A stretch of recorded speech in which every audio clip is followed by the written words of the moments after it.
Here in my garage with a new Bitcoin update video. You'll notice the lack of Lamborghinis in my garage here, but the abundance of gym equipment. Because why stack Lamborghinis when you can stack sats? Anyway, just a quick little update video. Sorry for the low quality, but wanted to update on the Trezor crisis, because there is now apparently a Trezor crisis going on. Frankly, you can't do a lot about it, but there are some things you can do about it. So to clarify, for some people that may be confused, the Trezor issue is not the same. It is not comparable to the cold card theft, the cold card crisis that happened a few weeks ago, right? If some of you already forgotten this because you haven't learned your lesson, but a few weeks ago, the whole cold card thing unfolded. People lost $100 million+ worth of Bitcoin. People moved billions of dollars in a panic off of their wallets that they had created with cold card devices that were generating insufficient entropy. This Trezor issue is entirely separate. What happened? Trezor doxed a whole bunch of people's information. So many people that have bought Trezor devices have had their names and had their addresses leaked. Now, if you've been watching my content for any long period of time, you will know that I've said for years, do not trust single points of failure. Frankly, I don't trust any of them. And this is why I think, again, most people haven't learned their lesson. In the wake and the ripple effect of the cold card crisis, what happened? Most people said, oh, well, I'm going to use the BitKey now. I'm going to use the Trezor now. I'm going to use a ledger now. I'm going to do this. I'm going to do that. And like, my friends, you can keep saying that. You can keep pivoting from single point of failure to single point of failure. But with all due respect, you need to learn that these are all just various single points of failure. And they are going to be exploited. I don't know how, I don't know when, but in some way or another, they're going to be exploited. You know, maybe you buy the right device that generates the right entropy, like Trezor, but you're going to probably have your details doxed and leaked at some point, right? Like we just saw with Trezor. Okay, sure, maybe you buy, a device that doesn't keep your data, like Cold Card, but you're going to generate your seed with insufficient entropy, right? It's like, pick your poison. Do you want a $5 wrench attack, or do you want somebody to swipe your funds, right? So my point is that a lot of people are panicking right now, and a lot of people are very upset right now because they feel like they've just gotten rug pulled again. Oh my goodness, I used a cold card, I followed the industry standard for years, I did everything right, and then the cold card thing happened, and then I did the next standard industry. I got a Trezor, or I got a few Trezors to set up a new multi-sig. I'm doing what everyone's telling you. My friends, the truth is, and I hate to say this because it's kind of bad timing, it's kind of on the nose, but it's true. The reality is the majority of industry standard advice that people are giving you does not cut it. Okay, the reality is if you are any kind of serious Bitcoin stacker where you have 2 Bitcoin, 7 Bitcoin, 20 Bitcoin, 30 Bitcoin, 100 Bitcoin, whatever it is, you have more Bitcoin than 90% of the people watching the content of the people that are promoting these kinds of products. Okay, and I'm sorry for saying that, but it's just true. Okay, most of the Bitcoin content creators out there get affiliate sponsorships and they get marketing dollars from companies providing these products and services out there. And the reality is that when those content makers get the maximum number of views, that's when they get the best offers for marketing dollars to sell these products, right? And the trouble, the trade-off here is inherently when you're going for max views, inherently you have to cater to, frankly, the lowest common denominator in Bitcoin net worth and Bitcoin security level, right? This is not a dig at all on people that are starting in their Bitcoin journey. It's just the simple truth, okay? The reality is you need to assume every product you ever buy is going to dox you. You need to assume every product and every service you ever buy is going to fail you at some point. And the frustrating part here is that this Trezor issue is just another sign that people haven't learned their lesson. Everybody freaked out with the cold card situation, and what did everybody do? A whole bunch of people said, oh, this is why I've always recommended the BitKey. This is why I think the BitKey is great. And a lot of other people said, oh, well, this is why dice rolls need to be happening, and passphrases, and this and that. You should do the dice rolls. Here's where you can get the dice, and here's how you should do it. Here's a new tutorial, emergency tutorial update, how to do your dice, right? And a whole bunch of other people said, oh my goodness, well, Trezor's legit, haha, I buy a Trezor. So a whole bunch of people bought a bunch of Trezors in the wake of the cold card crisis, and now these people are really, really, really mad. Because barely 2 weeks ago, they almost lost their entire life savings, and now they're stressed because their name and their information was just doxed out there into the internet. right? You need to start with the end in mind. You need to assume that over the course of the next 10 or 20 years, everything's going to be doxed, everything's going to be public, everything is going to have every potential point of failure at some point stress test. And I say that from the pessimistic side. The optimistic side is that if you have a Bitcoin self-custody setup, if you have a Bitcoin security setup where any stress test is not an inherent single point of failure, then you're going to be just fine, right? My face is out there. My name is out there. My phone number is out there. I'm not naive. I know my address is out there, okay? And I'm saying this, yes, because this is very good for business and very good for, the service I'm selling, but this is also very personal to me, okay? Less than 3 weeks ago, I had some person in the Bitcoin internetverse, message me and told me that they found my address and that they were going to come after me and blah, blah, blah, blah, blah, whatever, right? I got the problem solved. I don't really want to get into that story right now. My point is, I'm not naive. I know people out there are bad actors, right? I could have easily lost my funds in the cold card event, right? I got married in June, okay? If our honeymoon was a few weeks different and I had listened to the industry standard advice of setting up a cold card or a variety of cold cards, and, I would have literally been on a different continent, at least 5 hours away from an international airport that maybe would have gotten me home in 36 to 48 hours from the time I heard about the cold card issue, which probably wouldn't have been that fast because I was busy being on my honeymoon, right? I could have easily been one of the victims of the cold card crisis. I could have easily been probably, one of those victims, and I probably would have lost all of it if I had followed the industry standard advice. Now, am I a genius? No. I did not predict that Trezor was going to dox everybody's information. Did I predict that the cold card was generating insufficient entropy for 5 years with their products? No, I did not predict that, okay? I did not predict that I would get really fortunate and that my honeymoon did not overlap with the same weekend that cold card collapsed, right? However, I had, and I still have self-custody setups where I am not worried about when any in particular thing goes wrong. Sure, let's have a device die and collapse. It's totally fine. I'm not losing any sleep. Sure, let's have some other device company, in this case Trezor, dox everybody's information. Fine, sure, it doesn't, it's annoying, but it doesn't cause me to lose any sleep at night, right? Because I know I'm protected against a $5 wrench attack. And this is the new threat that so many people are concerned with. Oh my goodness, Luke, I just, I had 4 Bitcoin that I was keeping safe on a in a wallet that was generated from a cold card device that was faulty. I moved those 4 Bitcoin to an exchange, and it was sitting on an exchange waiting. I literally just bought the freaking Trezor, and like barely a week later, I haven't even received the stupid device yet, and my name and my information has already been doxed. Luke, why would I set this device up and now use it? Even if I use DICE, even if I do everything correct, like all the Bitcoin influencers are telling me to do, even if I do everything correct, I've just been doxed. And now if I have those 4 Bitcoin, when Bitcoin's $1 million in 10 years, how do I know that some criminal or some bad actor isn't going to take my daughter, who's going to be 9 years old, in 9 years, right? My newborn daughter. How do I know they're not going to take her and threaten me to take my 4 Bitcoin? It's now $4 million of money that they can disappear into thin air with, right?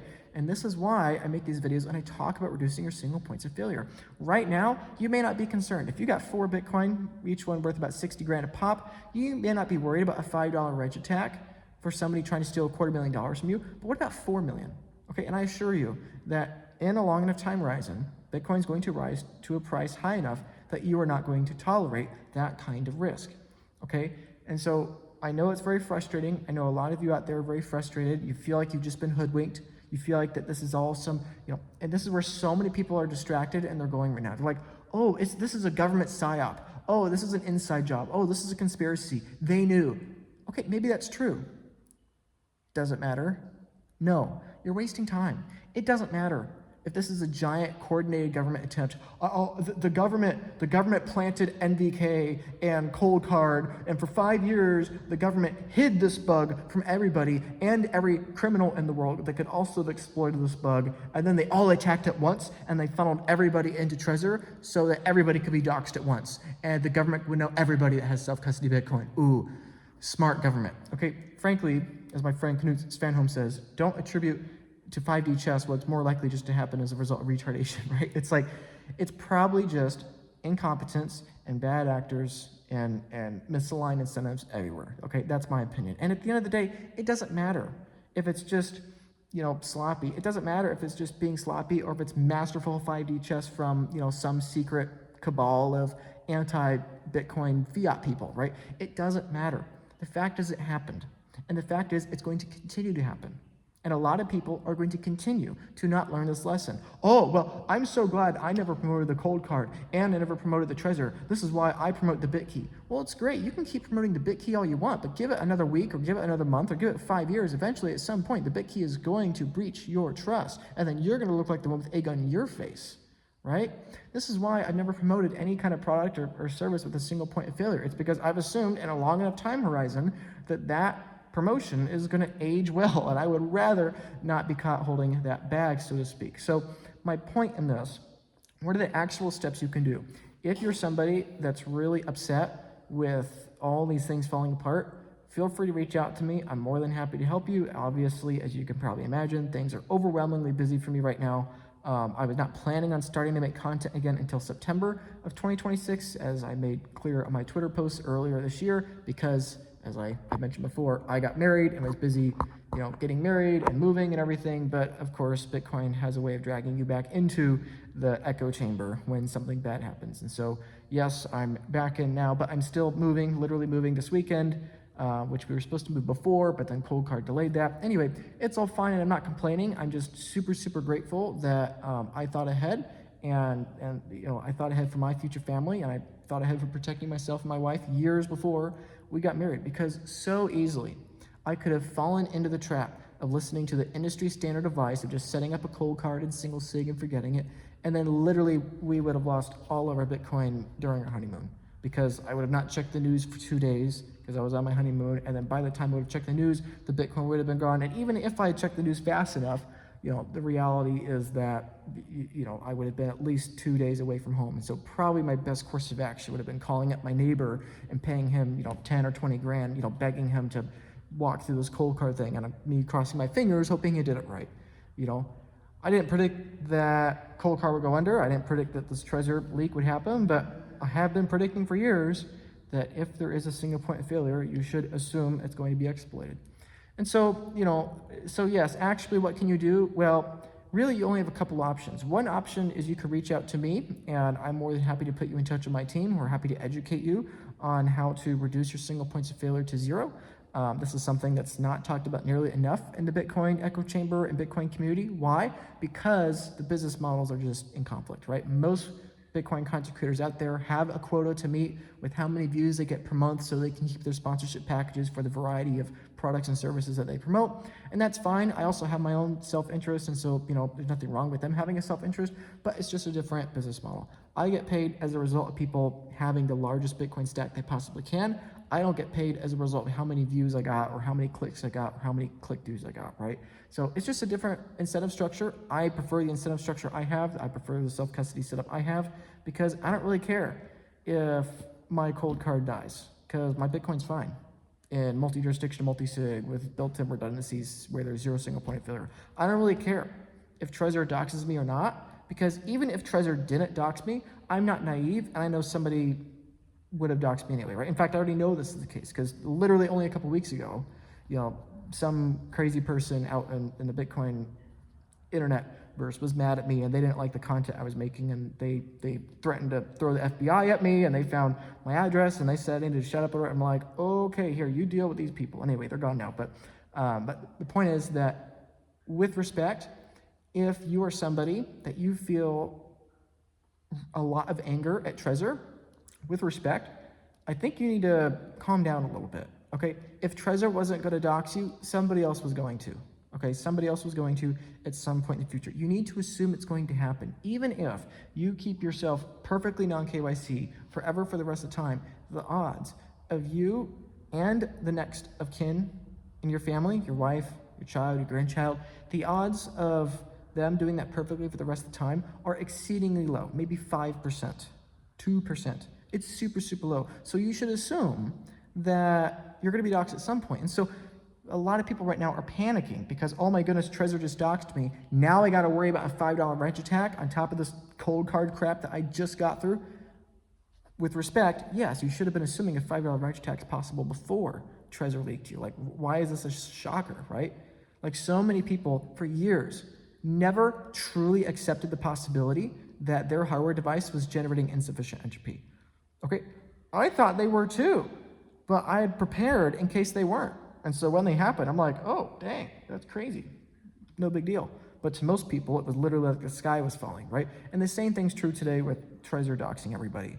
It's like, oh my goodness, now I got to worry about a $5 wrench attack because Trezor just doxed me. And even if I don't have tens of millions of dollars of Bitcoin right now, I'm going to in the future. Oh, now we got to worry about it? Well, frankly, you should have been worried about it already, and this is, so one practical thing you could do is you could reach out to me. I'm more than happy to give education on how to prevent these kinds of things in the future. And the best prevention for these things is to reduce the incentive of that attack in the first place. You're never going to reduce the possibility of a $5 wrench attack to zero, even if you lose all your Bitcoin tomorrow, because now you go to BitKey or Foundation or some other device that's going to generate insufficient entropy and you lose your Bitcoin tomorrow or whatever. Even if you lost your Bitcoin tomorrow, your information's out there.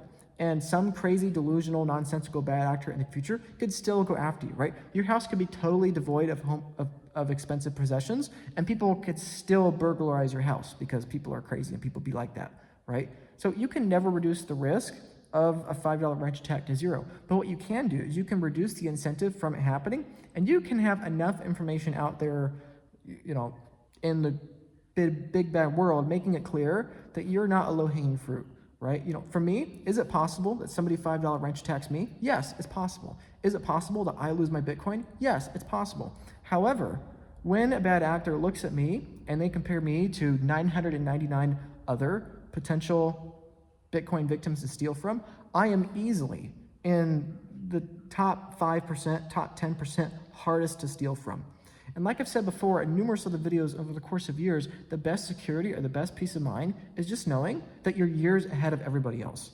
If you're just a few years ahead of everybody else in security, then you have nothing to worry about, right? You don't need to be faster than the bear. You just need to be faster than the slowest 90% of people that are also running away from the bear. It's the exact same kind of concept here. And unfortunately, it's a little depressing because that is a zero-sum game. There was always going to be somebody that is the easiest target to scam from.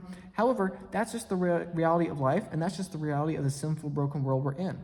And so for me, I have a tremendous amount of peace of mind. I am so grateful, that my wife and I didn't lose all of our Bitcoin on our honeymoon. And this is why I make these videos talking about this. It's like, yes, I went to business. And yes, right now, what happened a few weeks ago with Cold Car, what's happening now with Trezor, these things are very good for my business. These things are very good for my income, frankly, and I'm not taking delight in that at other people's expense. It's just true. Lots of people in Bitcoin had very good incomes over recent years because they were promoting all these products, and now everybody's mad at all these products. And so unfortunately, those other content creators, I think, are having a really hard time. Some of them lost a tremendous amount of money in the Cold Card incident. Others of them are admitting to it. But the point is that, I don't delight in other people having trouble, but I do delight in seeing people having a greater amount of confidence, people having a greater amount of peace of mind.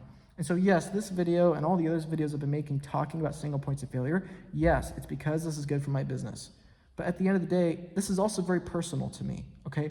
I could have lost everything because of Cold Card. I could have. If I listened to 90% of my peers that for years were telling me Cold Card was the best, that single sig was fine and multi-sig was too complicated, or Luke, I don't understand why you're paying for that service or whatever. Okay, do you understand? If I listened to their advice and I had gone the cheaper route, I literally would be making a video here crying, saying that I was on my honeymoon with my wife in the summer of 2026, and we scheduled our honeymoon on the wrong week, and we got wiped in Cold Card because we were literally 2 days away from home, and I had nothing to do because I had taken my Cold Card and put it in my bank safety deposit box, so literally my neighbor couldn't even access the Bitcoin, right? Like, do you understand? I would have lost my money. So this is very personal to me, okay? And there's a lot of people over the coming weeks and months that are going to get very mad at me because again, as I've been predicting now for weeks, this is just going to continue, okay? The Trezor thing is just going to continue. You're going to see more exchanges have trouble. You're going to see more hardware wallets have trouble. You're going to see more exploits. Why? Because the floodgates have been opened, and all the scammers see clearly what's happening here. Oh my goodness, this cold card bug was sitting there for 5 years and nobody exploited it. It doesn't matter if the government put it there in some inside job with NVK or cold card, or it doesn't matter if it was just incompetence on the part of cold card. It doesn't matter. Hey, scammers, ding, ding, ding, ding, ding, there is hundreds of millions of dollars sitting here for you to steal. Do you understand that in terms of absolute value of the wealth stolen, that the cold card hack was literally one of the largest heists in American history, right? Like, how hard is it to walk into a bank with a gun and steal $130 million of unmarked bills, right? Or raw diamonds or of gold? It's tremendously hard. But hey, ding, ding, ding, ding, the Bitcoin community is so trusting of these hardware devices and of these products because they're blindly assuming that most of them are going to work perfectly for the rest of time. Guess what? Here's a whole bunch of money you could potentially steal. And so I don't think this is going to change at all. I think we're going to see more exploits. We're going to see more doxing. We're going to see more faulty products. We're going to see more services, unfortunately fall apart. I don't rejoice in that. I do think this is very healthy for Bitcoin over the long term as a network, and because people are really going through the ringer right now as AI continues to accelerate. And it's also really good for many of you watching this video because I've had so many wonderful conversations with people over the course of the last couple of weeks, people for the first time that are actually thinking about single points of failure in their setup and discussing how to remove those single points of failure into the future. And so this is the underlying problem that I think is happening right now, is that so many people in the Bitcoin Twitter space, Bitcoin YouTube, Bitcoin Reddit, the Bitcoin podcasters even though so many of them are genuine friends of mine, the trouble is most of them are sending a message that is already 5 years outdated, okay? And this is not a tolerable risk, okay? Back in 2022 and 2023, was preparing my own self-custody for threats that would not be exploited in 2025. I prepared for the cold card crisis years before it actually happened because I couldn't predict the future. And for all I know, maybe I'm on my honeymoon the week that the hardware device goes down. Ha, ha, ha, ha, ha. It's not so funny. It could have happened. It's the same exact kind of concept. Right now, myself with my personal Bitcoin self-custody stack, as well as a whole bunch of clients that I'm working with, we are actively preparing for threats that we don't think are going to manifest until 2028, 2029, 2030, 2031, right? That is how you keep your Bitcoin protected, not by following the herd and following what the current marketing gimmicks of the current podcasting or the current, affiliate link is, right? That's not how you stay ahead. You stay ahead by working with a team that has an aligned incentive with you that makes sure you have the highest Bitcoin stack possible over the longest period of time, right? And there's another aspect too, which I've talked about before, and I'll touch on really briefly as well, right? There's a reason why Strike and Ledin were so heavily promoted over the course of the last couple of years on basically every Bitcoin podcast known to man, other than mine and like 5 other people, right? There's a handful of people like myself that we said, no, we're not going to take the dollars from these companies and promote them, and everybody else took the money and promoted them. And I'm not saying there's anything morally wrong. There's nothing morally wrong with that, but you need to understand that Ledin and Strike and all the Bitcoin loan options out there today are going to be completely irrelevant in 5 years, okay? 5 years from now, 10 years from now, the Bitcoin loan options out there are going to be so much better than what they are today, okay? I've had multiple conversations with people today about Bitcoin loan products because Bitcoin is wicked, stupid cheap right now, and this is the time, obviously, to, borrow more dollars to buy more Bitcoin. And I've had multiple conversations with people where they're flabbergasted at the quality of Bitcoin loan products available. It is possible. If you want to take a 5 or 10 or 30-year loan to buy Bitcoin, denominated in Bitcoin or in dollars, fixed interest rate, or maybe a variable interest rate, but a much lower interest rate than what you're getting on Ledin, those kinds of products are available. But people don't know those products are available because the companies offering those products aren't spending a whole bunch of money blasting their advertising dollars to the hottest and sexiest new Bitcoin podcast that's getting the most views possible, right? They're not catering to, frankly, the lowest common denominator of viewer. They're catering to the people that are going to help them make the most money, right? The people that are the serious, that are actually going to execute on their product, right? And so my rambling point in this, and I know this video has already gone on for too long, but the point in this is just to say it is really disappointing that Trezor has just doxed all these people. It's really disappointing. But if you have the mindset of assuming everybody's going to violate your trust, then you don't need to have this stuff upset you. There are so many people online today that are genuinely furious that Trezor has just done this. You Trezor people, I just recommended you to 8 of my friends that were using cold cards, and they asked me what to do, and I just recommended Trezor. This is absurd. This is insane. What awful timing. This must be a government coercion scheme. Maybe it is, maybe it's not, but it doesn't matter. If you have the mindset of treating every person viewing your content like a family member, then you're only going to recommend to your viewers things without a single point of failure, and then you don't have to worry. I don't have to worry if my name is in that list of what is doxed. I don't have to worry if my address was doxed. I don't care, because my assumption has been it's doxed already. I've been protected against a $5 wrench attack before Trezor probably doxed some of my info, and I'm going to be protected after because I had a setup, and I still have a setup that's protected against that. And so that is my encouragement for you to think about.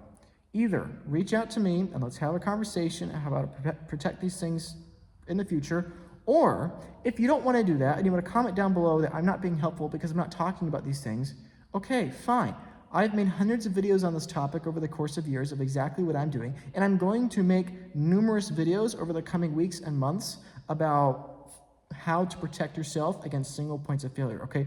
In my years of having conversations with hundreds of people about their Bitcoin stack, there are 100 of potential ways at which, there are hundreds of people I've talked to that have lost Bitcoin in different ways, and of all those methods, I've identified roughly 70 different potential single points of failure. One of those potential single points of failure is an entropy bug exploit, just like we saw with Cold Card a few weeks ago. Another one of those potential single point of failure exploits that we might be seeing right now with Trezor is the proverbial $5 wrench attack, right? That's another possible threat. Frankly, that's one of the lower ones on the list. I've only ever met 4 or 5 people that had a $5 wrench attack against them, and all these individuals were very high net worth individuals with millions or usually tens of millions of dollars of Bitcoin that they were keeping in some kind of insane single point of failure setup. So I don't think most of you have to worry about a $5 wrench attack anytime soon. However, if Bitcoin actually is going to increase in value by a factor of 50 or a factor of 5,000, you need to understand it's a matter of time until that single point of failure is exploited. So if you want to have a conversation with me, feel free to reach out to me. You can have a paid call with me. I'm happy to give you some specific ideas and input. Or if you don't want to pay because you're cheap or you don't see the value yet, okay, that's fine, whatever. I'll still send you some free information. And even if that's not enough for you and you still want to complain, the reality is I'm going to be making numerous videos in the coming weeks and months once I finally move and settle from, this period of my life. Once I settle and get the studio set up and get the whiteboard out, I'll be making literally probably 100 hours worth of content. I'm going to go through all roughly 70 potential single points of failure I've identified, and I'm going to publish it online. I'm going to make a video on every single one, and every single one will probably be somewhere between 15 to 60 minutes because that's kind of how I roll. But the point is I'm going to be making all of it.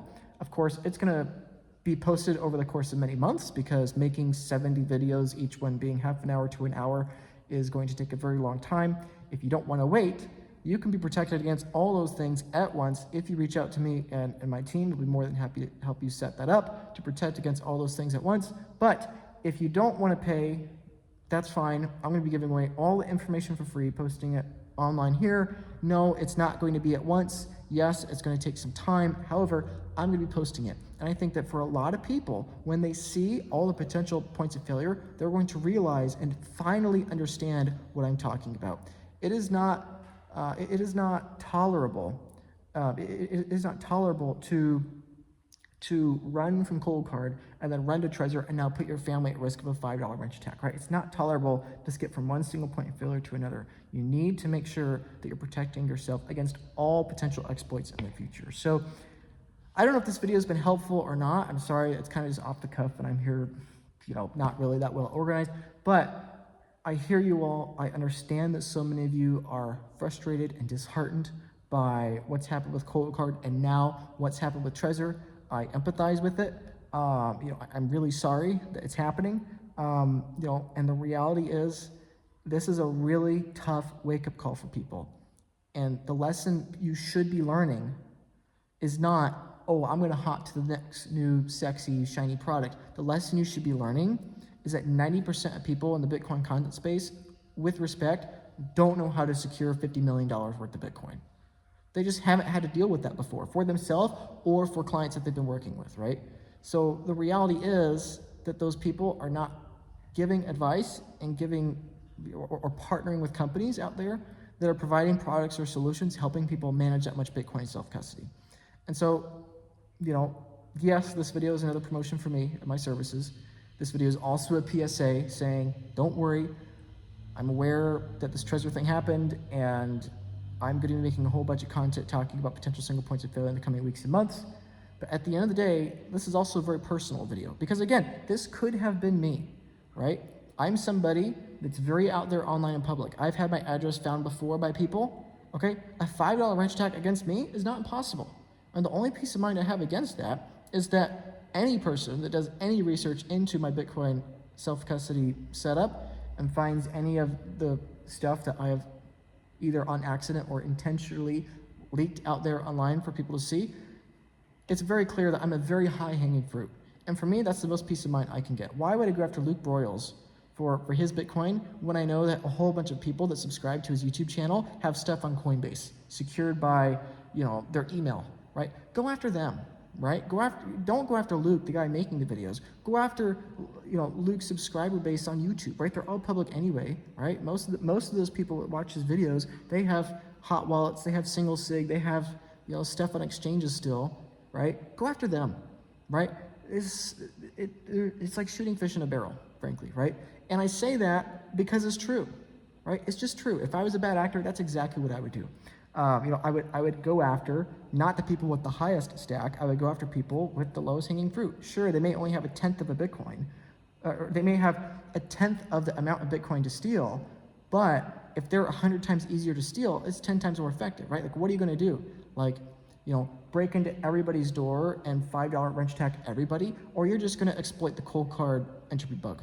Just exploit the cold card entropy bug and steal from everybody at once, right? It's just a logical thing to do. Criminals and $5 wrench attack people and thieves and they're immoral and they're evil, but they're not stupid. It's still a business. It's a wrong, evil, despicable business, but it's still a business, and they're going to be logical, and they've been logical for years, and they're going to continue to be logical. And so the most logical thing you can do is to protect yourself and make yourself prohibitively expensive to steal from. Set yourself up in a way where you don't have a single point of failure, and you're going to be protected against a $5 wrench attack and against the possibility that you passed on, and against the possibility that the way you generated your wallet had poor entropy, and this, and this, and this, and all 70 different ways at which you could potentially lose your Bitcoin.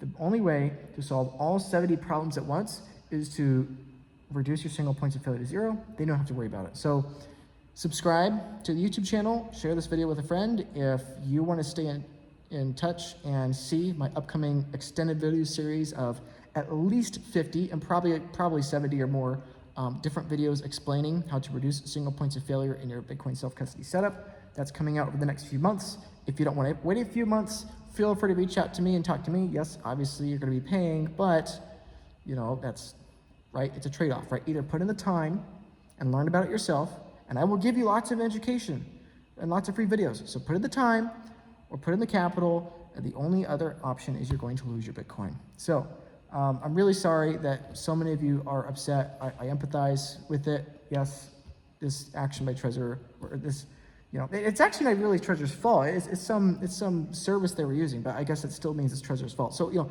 I sympathize with Trezor a lot, but anyway, it's just an unfortunate circumstance, and so many people feel discouraged about Bitcoin in general and Bitcoin self-custody in general right now, which is so ironic because right now Bitcoin is like the cheapest it's been in 5 years, and so really you should be reorienting and focusing your time on stacking more Bitcoin, not on trying to rebuild confidence in your Bitcoin self-custody setup, right?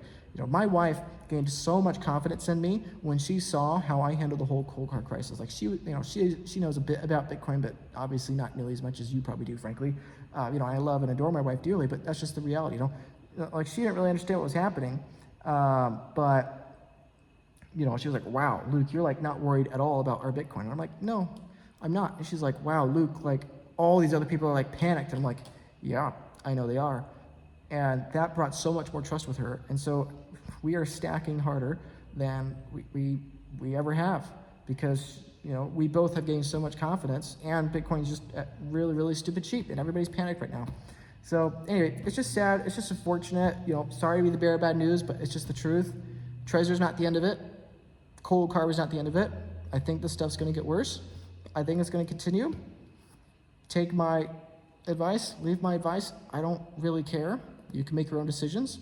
I'm glad I made my decisions, because if I was not thinking independently and just blindly following the industry standard, my wife and I would have lost all of our Bitcoin over our honeymoon. So anyway, I'm sorry this happened, and I'll see you in another video really soon, and yeah, goodbye.